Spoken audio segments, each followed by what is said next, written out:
Welcome to BPSC maker. दोस्तों आज है 2 अक्टूबर 2021 और 2 अक्टूबर 2021 से संबंधित बिहार करंट अफेयर्स और साथ ही राष्ट्रीय और अंतर्राष्ट्रीय घटनाओं सहित करंट अफेयर्स के जितने भी प्रश्न बनेंगे ये सभी मैं आपको इस वीडियो में बताऊंगा।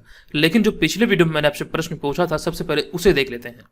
तो पिछले वीडियो में हमारा प्रश्न था कि बिहार सरकार ने 2 अक्टूबर को गांधी जयंती के अवसर पर कितने से अधिक लोगों को टीकाकृत करने का लक्ष्य निर्धारित किया है।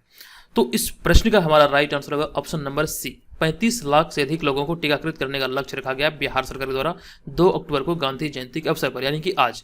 तो ऑप्शन नंबर सी यहां पर इस प्रश्न का सही उत्तर होगा। सभी लोगों ने इस प्रश्न का सही उत्तर किया और अधिकतर लोगों ने इस बारे में डिटेल में लिखा है।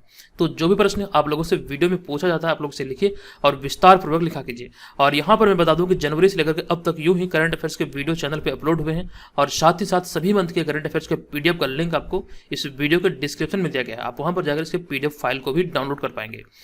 अब यहाँ पर हम चलते हैं सीधे पहले प्रश्न पे। एक एक करके मैं आपको सारे प्रश्न बताऊंगा और इनसे संबंधित जो एक्स्ट्रा फैक्ट्स होंगे वो भी आपके साथ डिस्कस करूंगा। आपको इस पूरे वीडियो को ध्यानपूर्वक देखना है और जो वीडियो के अंत में आपसे प्रश्न पूछा जाएगा उसका आंसर आपको कमेंट बॉक्स में कमेंट करके देना है। तो आज का यहाँ पर हमारा पहला प्रश्न है कि हाल ही में किसने बिहार के बेगूसराय में जन योजना अभियान 2021 का शुभारंभ किया है। तो इस प्रश्न का हमारा राइट आंसर होगा ऑप्शन नंबर ए, यानी कि गिरिराज सिंह के द्वारा भी हाल ही में बिहार के बेगूसराय में जन योजना अभियान 2021 का शुभारंभ किया गया है। आपको यहां पर बता दूं कि हाल ही में ग्रामीण विकास व पंचायती राज मंत्री गिरिराज सिंह ने बेगूसराय एनआईसी यूनिट से वीडियो कॉन्फ्रेंसिंग के माध्यम से 2 अक्टूबर 2021 से 31 जनवरी 2022 तक चलने वाले जन योजना अभियान 2021 का शुभारंभ किया है। ये आपको याद रखना, अभी हाल ही में इसका शुभारंभ किया गया और इसकी जो अवधि होगी यानी कि इस योजना की यानी कि जन योजना अभियान 2021 की जो अवधि होगी ये 2 अक्टूबर 2021 से लेकर के 31 जनवरी 2022 तक ये योजना को चला जाएगा। ये इसका कार्यकाल होगा। अब यहाँ पर इसके अतिरिक्त जीवंत ग्राम सभा डैशबोर्ड का भी शुभारंभ किया गया और साथ ही ग्रामोदय संकल्प पत्रिका के 10वें अंक का भी विमोचन किया गया। तो यहाँ पर ये दोनों पॉइंट याद रखिए। अब यहाँ पे अगले पॉइंट में इसके उद्देश्य के बारे में लिखा है कि इन सभी का उद्देश्य पंचायतों के विकास में जन सहभागिता सुनिश्चित करना है और इसी को ध्यान रखते हुए अभी हाल ही में शुरू किया गया है। तो यहाँ तमाम चीजें जो मैंने पॉइंट में लिखा है 3 प्रश्न यहाँ पे बनते हैं आपके, ये तीनों प्रश्न को यहाँ से आपको याद रखना। अब यहाँ पे हमारा अगला प्रश्न है कि हाल ही में बिहार के किस जिले के रवि सुधा चौधरी को mid day international showbiz award 2021 में आइकॉनिक डेब्यूटेंट अवार्ड से सम्मानित किया गया है। इस प्रश्न का हमारा राइट आंसर है ऑप्शन नंबर डी, बिहार के पूर्णिया जिले के रहने वाले हैं रवि सुधा चौधरी। आपको यहाँ पर इस प्रश्न के बारे में बता दूं कि हाल ही में बिहार के पूर्णिया जिले के रवि सुधा चौधरी को mid day international showbiz award 2021 में आइकॉनिक डेब्यूटेंट अवार्ड से सम्मानित किया गया है और यह सम्मान समारोह दुबई में आयोजित हुआ था। आपको ध्यान रखना यहाँ पर ये जो सम्मान समारोह होता है ये अंतर्राष्ट्रीय लेवल पर आयोजित किया जाता है और ये दुबई में भी हाल ही में आयोजित हुआ, जहां पर mid day international showbiz award 2021 से बिहार के पूर्णिया जिले के रवि सुधा चौधरी को सम्मानित किया गया है। ये आप यहाँ से ध्यान रखेंगे। यहाँ पे अगले पार्ट मैंने लिखा है कि उन्हें film Sitapur the city of gangster में बेहतरीन अभिनय के लिए बेस्ट आइकॉनिक डेब्यूटेंट का अवार्ड दिया गया है।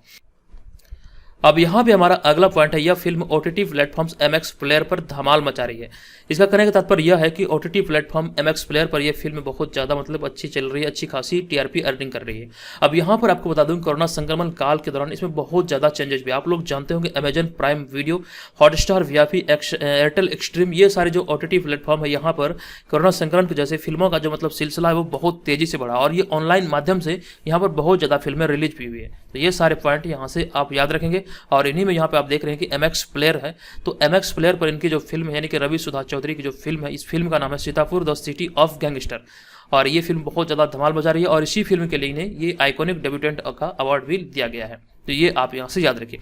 अब यहाँ पे पूर्णिया जिले के बारे में मैंने आपको कल भी एक प्रश्न बताया था, इस वाले पॉइंट में आप देख सकते हैं। इससे पहले नई दिल्ली में आयोजित प्रतियोगिता में बिहार के पूर्णिया जिले के 18 वर्षीय नैन्सी राय ने बॉलीवुड मिस इंडिया 2021 का खिताब जीता है। तो दोनों पॉइंट जो है ये पूर्णिया जिले से संबंधित है, दोनों को याद रखिए, हालांकि दोनों इंपॉर्टेंट है। अब यहाँ पे हम चलेंगे अगले प्रश्न पे। हमारा अगला तीसरा प्रश्न होगा कि हाल ही में चक्रवाती तूफान गुलाब से उत्पन्न स्थिति से निपटने के लिए बिहार से कितनी एनडीआरएफ की टीमें पश्चिम बंगाल रवाना हुई है। इंपॉर्टेंट प्रश्न है और इस प्रश्न का हमारा राइट आंसर होगा ऑप्शन नंबर बी, यानी कि 6 टीमें पश्चिम बंगाल के लिए रवाना हुई है। आपको यहाँ पर इस प्रश्न के बारे में कंप्लीट जानकारी दे दूं कि हाल ही में सरकार ने इस साल के तीसरे चक्रवाती तूफान गुलाब के खतरे को देखते हुए हाई अलर्ट जारी किया था। इस बारे में मैंने आपको पहले भी बताया था कि हाई अलर्ट जारी किया गया चक्रवाती तूफान गुलाब के खतरे को देखते हुए और इसी चक्रवाती तूफान गुलाब से उत्पन्न स्थिति से निपटने के लिए बिहार के बिहटा पटना स्थित राष्ट्रीय आपदा मोचन बल यानी कि नेशनल डिजास्टर रिस्पॉन्स फोर्स कि 9वीं बटालियन की 6 टीमें पश्चिम बंगाल रवाना हुई है। ये आप यहाँ से याद रखेंगे, बिहार से 6 टीमें एनडीआरएफ की ये पश्चिम बंगाल रवाना हुई है। अब यहाँ पर चक्रवाती तूफान की बात आई है तो 2021 में 3 चक्रवाती तूफान अब तक आ चुका है। इस वर्ष यह इस वर्ष का तीसरा चक्रवाती तूफान है और इससे पहले इस वर्ष 2 चक्रवाती तूफान दस्तक दे चुका है, जिनमें कि एक यास है और दूसरा ताउते है। दोनों का आप यहाँ पर याद रखें। कंप्लीट जानकारी मैं आपको पहले भी कई बार दे चुका हूँ कि यास तूफान कहाँ पर आया, ताउते तूफान कहाँ पर आया, यास का अर्थ क्या होता है, ताउते का अर्थ क्या होता है। कंप्लीट चीजें मैं आपको कई बार बता चुका हूँ। आई होप कि ये सारी चीजें यहाँ पर आपको याद होंगी। अब यहाँ पर हम चलेंगे अगले प्रश्न पे। हमारा अगला चौथा प्रश्न होगा कि हाल ही में असम के जोडीमा को जीआई टैग प्रदान किया गया है। बताएं कि जोडीमा निम्नलिखित में से क्या है। ये भी एक बहुत ही इंपॉर्टेंट प्रश्न है और इस प्रश्न का हमारा राइट आंसर होगा जोडीमा जो है ये एक चावल की शराब है। ऑप्शन नंबर बी यहाँ पर इस प्रश्न का राइट आंसर होगा। चावल की एक शराब है या फिर कह सकते हैं यह एक पेय है। तो ऑप्शन नंबर बी यहाँ पर इस प्रश्न का राइट आंसर होगा।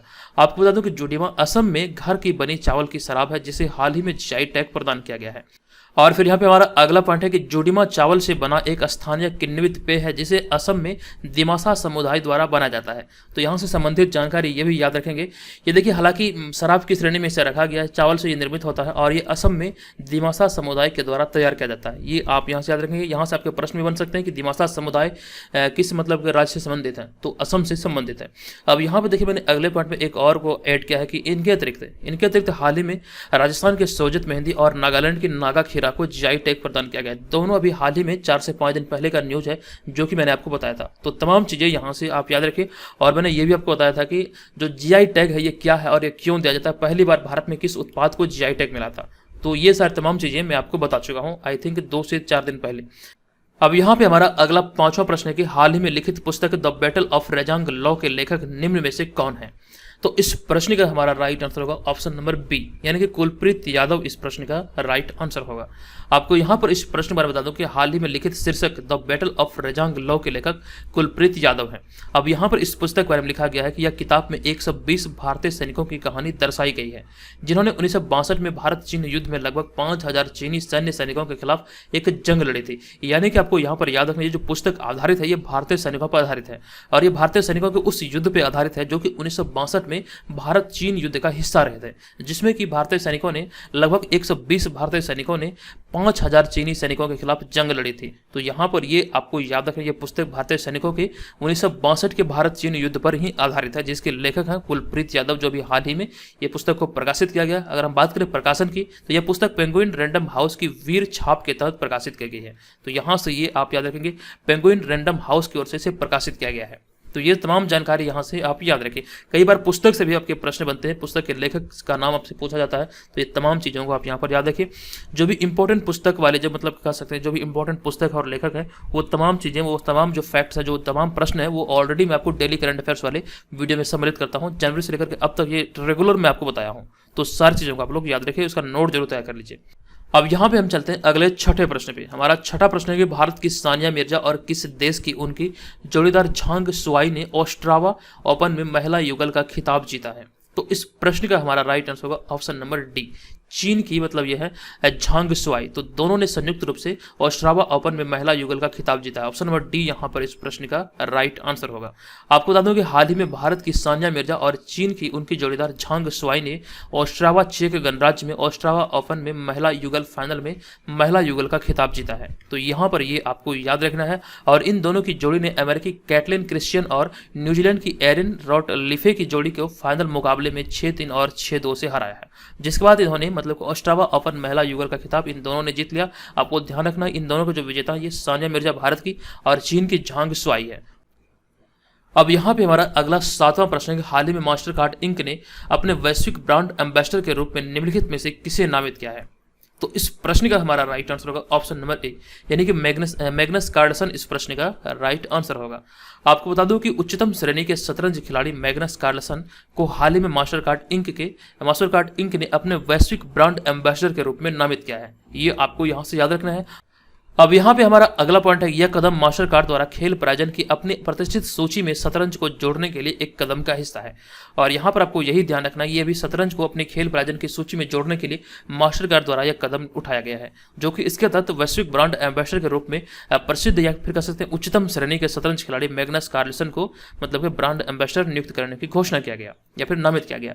अब यहाँ पे शतरंज की चर्चा हुई तो अभी हाल ही के दिनों में दो प्रश्न ऐसे बने हैं जो कि बहुत ही ज्यादा इंपॉर्टेंट है, 2021 के दोनों हैं, तो यहाँ पे मैंने वो दोनों को ऐड कर दिया है। तो हाल ही में पुणे महाराष्ट्र के 20 वर्षीय शतरंज खिलाड़ी हर्षित राजा शतरंज में भारत के 69वें ग्रैंड मास्टर बने हैं। और इनसे कुछ दिन पहले 2021 में ही ये भी है, तो इनसे कुछ दिन पहले इससे पहले भारत के 68वें ग्रैंड मास्टर अर्जुन कल्याण बने थे। तो दोनों की जानकारी मैंने आपको दिया था और डिटेल में ये सारी चीजें आपको बताया था। दोनों नाम आप यहाँ पर याद रखिए। अगर हम बात करें 68वें ग्रैंड मास्टर की तो यह है अर्जुन कल्याण, अगर हम बात करें 69वें ग्रैंड मास्टर की तो यह है 20 वर्षीय शतरंज खिलाड़ी हर्षित राजा। और इसके अतिरिक्त अगर हम बात करें भारत के पहले ग्रैंड मास्टर की तो यहाँ पर इस वाले पॉइंट में आप देख सकते हैं विश्वनाथन आनंद 1987 में भारत के पहले ग्रैंड मास्टर बने थे और साल 1985 में उन्हें अर्जुन अवार्ड से सम्मानित किया गया था। तो दोनों पॉइंट यहाँ पर आप याद रखिए। अब यहाँ पे हमारा अगला प्रश्न है 8वां प्रश्न। यह प्रश्न हाल ही में किस देश ने अपने पूर्वी तट से हवासोंग 8 नामक एक नई विकसित हाइपरसोनिक मिसाइल का सफलतापूर्वक परीक्षण किया है? इस प्रश्न का हमारा राइट आंसर है ऑप्शन नंबर ए, यानी कि उत्तर कोरिया के द्वारा भी हाल ही में यह परीक्षण किया गया है। आपको यहाँ पर बता दूं कि हाल ही में उत्तर कोरिया ने अपने पूर्वी तट से हवासोंग 8 नामक एक नई विकसित हाइपरसोनिक मिसाइल का सफलतापूर्वक परीक्षण किया है। और यह हाइपरसोनिक मिसाइल अगली पीढ़ी की नवीनतम युद्ध तकनीकों में से एक है, जिसे अमेरिका, रूस, चीन और भारत जैसी सैन्य शक्तियों द्वारा विकसित किया जा रहा है। तो इन सभी देशों के बाद उत्तर कोरिया ने भी हाइपरसोनिक मिसाइल का सफलतापूर्वक परीक्षण किया है हाल ही में। अब यहाँ पे अगर हम बात करें इस मिसाइल का नाम क्या है, तो इस मिसाइल का नाम है हवासोंग 8। तो यहाँ पर ये संबंधित चीजें याद रखिए। अब यहाँ पर एक और पॉइंट को मैंने ऐड किया जो कि बीपीएससी में ये पूछा हुआ प्रश्न है। आप लोग सभी जानते होंगे ये प्रश्न कई बार साथ ही बीपीएससी के अलावा बहुत ही परीक्षा में पूछे गए 38वीं समानांतर रेखा के बारे में। तो 38वीं समानांतर जो रेखा है यह है उत्तरी कोरिया और दक्षिण कोरिया के मध्य सीमा रेखा का निर्धारण करने वाली रेखा। तो यहाँ से ये भी आप याद रखिए, उत्तर कोरिया और दक्षिण कोरिया के मध्य जो सीमा रेखा को निर्धारित करती है ये 38वीं समानांतर रेखा कहलाती है। अब यहाँ पे हमारा अगला प्रश्न है 9वां प्रश्न। ये प्रश्न के निम्नलिखित में से कौन 100 रेस जीतने वाले पहले फार्मूला 1 ड्राइवर बन गए हैं? इस प्रश्न का हमारा राइट आंसर होगा ऑप्शन नंबर ए, यानी कि लुइस हैमिल्टन इस प्रश्न का सही उत्तर होगा। मुझे लगता है ये प्रश्न बहुत ही ज्यादा इंपॉर्टेंट है, ये आपसे एग्जाम में पूछा जा सकता है, इसे आप लोग यहाँ पर याद रखिएगा। अब इस प्रश्न के बारे में आपको बता दूं कि हाल ही में लुइस हैमिल्टन 100 रेस जीतने वाले पहले फार्मूला 1 ड्राइवर बन गए हैं, ये आपको यहाँ पर याद रखना है। और उन्होंने हाल ही में रूसी ग्रैंड प्रिक्स में जीत दर्ज की है, जो कि रूसी ग्रैंड प्रिक्स में यह हैमिल्टन की 5वीं जीत है और जुलाई 2021 में ब्रिटिश ग्रैंड प्रिक्स के बाद यह उनकी पहली जीत है। तो ये तमाम चीजों को यहाँ पर याद रखें। और यहाँ पे मैंने लुइस हैमिल्टन के बारे में लिखा है कि लुइस हैमिल्टन फार्मूला 1 रेसिंग के ब्रिटिश ड्राइवर हैं। यहाँ पर आपको याद रखना ब्रिटिश ड्राइवर है फार्मूला 1 के, मतलब कि लुइस हैमिल्टन फार्मूला 1 रेसिंग के ब्रिटिश ड्राइवर है, जो कि वर्तमान में मैकलेरन मर्सिडीज टीम के लिए रेसिंग करते हैं और वे फार्मूला 1 में आज तक के सबसे युवा विश्व चैंपियन है। तो यहाँ से ये तमाम जानकारी आप लुइस हैमिल्टन से संबंधित भी याद रखिए। ये प्रश्न इतना इंपॉर्टेंट है कि आपसे एग्जाम में पूछे जा सकते हैं, क्योंकि इस तरह के प्रश्न कई बार पूछे भी गए हैं। अब यहाँ पे बढ़ेंगे अगले प्रश्न पे। हमारा अगला 10वां प्रश्न होगा कि निम्न में से किस राज्य के वन विभाग ने हाल ही में राज्य के पहले पामेटम का उद्घाटन किया है? तो इस प्रश्न का राइट आंसर होगा हमारा ऑप्शन नंबर डी, यानी कि उत्तराखंड में राज्य का पहला पामेटम का उद्घाटन किया गया। अब ये पामेटम क्या होता है, तमाम चीजों को यहाँ पर हम लोग देख लेते हैं। और अगर हम बात करें पामेटम की, तो पामेटम होता क्या है? तो पेड़ की किस्म में पाम की बागवानी करने का स्थान होता है, ये पामेटम कहलाता है। तो अभी हाल ही में मतलब उत्तराखंड में इसका उद्घाटन किया गया है। अब यहाँ पे देखिए मैंने आगे लिखा कि इसे नैनीताल जिले के हल्द्वानी क्षेत्र में विकसित किया गया। उत्तराखंड के नैनीताल जिले के हल्द्वानी क्षेत्र में इसे विकसित किया गया और यह पामेटम उत्तर भारत का सबसे बड़ा पामेटम है। ये भी प्रश्न आपसे बन सकता है एग्जाम में कि उत्तर भारत का सबसे बड़ा पामेटम कहाँ पर, किस राज्य में है? तो उत्तराखंड के नैनीताल जिले में, ये याद रखिए। अब यहाँ पे इसी में आगे लिखा गया कि जिसमें ताड़ यानी कि पाम की 110 प्रजातियां शामिल है और यह 3 एकड़ के क्षेत्र में स्थापित किया गया है। तो ये सारे पॉइंट को आप लोग यहाँ पर याद रखिए। दोस्तों इस तरह के वीडियो बनाने में बहुत ही ज़्यादा मेहनत लगती है, तो प्लीज़ आप लोग वीडियो को लाइक जरूर कीजिएगा। यहाँ पर आपको छोटी सी जानकारी दे दूँ कि हमारा जो मतलब क्विज होता था टेलीग्राम पे, जो हमारा टेलीग्राम पे चैनल है, तो वहाँ पर जो मतलब करंट अफेयर्स का क्विज होता था उसे अब मतलब हमारे बीपीएससी मेकर लर्निंग ऐप पर से ट्रांसफर कर दिया गया है। यानी कि जो ऐप है ये आपको प्ले स्टोर पर मिल जाएगा, आप वहाँ पर जाकर बीपीएससी मेकर लर्निंग ऐप का जो मतलब जो हमारा ऐप है उसे डाउनलोड कीजिए और वहाँ पर टेस्ट वाले सेक्शन में जाकर करंट अफेयर्स के टेस्ट को आप बिल्कुल से निःशुल्क दे सकते हैं। वहाँ पर सारा का सारा टेस्ट अवेलेबल है। है, आप जाइए वहाँ पर करंट अफेयर्स की जो डेली क्विज होती थी आप वहाँ पर जाकर उसको देख सकते हैं, और साथ ही साथ हमारे जो स्टडी मटेरियल वगैरह है आप भी वहाँ पर उसका लाभ उठा पाएंगे। हालांकि उसमें से कुछ पेड है और कुछ फ्री है, तो तमाम चीज़ें आप वहाँ पर जाकर देख सकते हैं, और आपको अच्छा लगे तो पेड वाला भी आप जरूर ज्वाइन कीजिएगा। चलिए अब यहाँ पर हम चलते हैं अगले प्रश्न पे। हमारा अगला 11वां प्रश्न है कि प्रत्येक वर्ष 1 अक्टूबर को निम्नलिखित में से कौन सा दिवस मनाया जाता है। तो इस प्रश्न का हमारा राइट आंसर है वृद्ध व्यक्तियों का अंतर्राष्ट्रीय दिवस, यानी कि ऑप्शन नंबर बी इस प्रश्न का राइट आंसर होगा। आपको बता दूं कि हाल ही में सामाजिक न्याय और अधिकारिता मंत्रालय ने वृद्ध व्यक्तियों का अंतर्राष्ट्रीय दिवस मनाया है, और यह दिवस प्रत्येक वर्ष 1 अक्टूबर को मनाया जाता है। और इस अवसर पर भारत में पहली बार वरिष्ठ नागरिकों के लिए पहला Akhil Bharatiya toll free helpline number, यहाँ पर आप नंबर देख सकते हैं, एल्डर लाइन लॉन्च किया है। ये पहली बार भारत में मतलब हुआ है, और वृद्ध व्यक्तियों के लिए मतलब टोल फ्री नंबर, जो टोल फ्री हेल्पलाइन नंबर है यानी कि एल्डर लाइन जो नंबर है यहाँ पर आप देख सकते हैं, इसे लॉन्च किया गया है। तो ये तमाम चीज़ें यहाँ से याद रखें। अब अगले पॉइंट मैंने यहाँ पर लिखा कि यह सभी वरिष्ठ नागरिकों या उनके शुभचिंतकों को देश भर में एक मंच प्रदान करने के लिए तैयार किया गया, ताकि वे अपनी चिंताओं को साझा कर सके और उन समस्याओं के बारे में जानकारी एवं मार्गदर्शन प्राप्त कर सके। इसी को ध्यान रखते हुए अभी हाल ही में ये हेल्पलाइन नंबर भी जारी किया गया है। तो यहाँ पर आप याद रखें प्रत्येक वर्ष को 1 अक्टूबर को वृद्ध व्यक्तियों का अंतर्राष्ट्रीय दिवस मनाया जाता है। अब यहाँ पे हमारा अगला 12वां प्रश्न होगा कि निम्नलिखित में से केंद्रीय कृषि और किसान कल्याण मंत्री श्री नरेंद्र सिंह तोमर ने हाल ही में अमूल शहद को लॉन्च किया है। बताएं कि अमूल कंपनी की स्थापना कब हुई थी। तो इस प्रश्न का हमारा राइट आंसर होगा ऑप्शन नंबर डी, यानी कि 14 दिसंबर 1946 को अमूल कंपनी की स्थापना हुई थी। आपको बता दूं कि हाल ही में केंद्रीय कृषि और किसान कल्याण मंत्री श्री नरेंद्र सिंह तोमर ने वर्चुअल माध्यम से राष्ट्रीय शहद बोर्ड यानी कि एनबीबी के सक्रिय सहयोग के अंतर्गत अमूल शहद गुजरात कॉर्पोरेटिव दुग्ध विपणन संघ लिमिटेड के एक उत्पाद को लॉन्च किया। आपको यहाँ पर ध्यान रखना, ये अमूल शहद जो लॉन्च किया गया अमूल कंपनी का है, और यानी आप यहाँ पे नाम से भी समझ सकते हैं ये अमूल का ही है, अमूल का ही मतलब ब्रांड है। अब यहाँ पे अमूल की बात आई है तो अमूल के बारे में यहाँ पे मैंने लिखा अमूल यानी कि आनंद मिल्क यूनियन लिमिटेड की स्थापना 14 दिसंबर 1946 को एक डेयरी यानी कि दुग्ध उत्पाद के सहकारी आंदोलन के रूप में हुई थी, जो कि अब ये बहुत बड़ी कंपनी बन गई। यहाँ पर आप याद रखेंगे।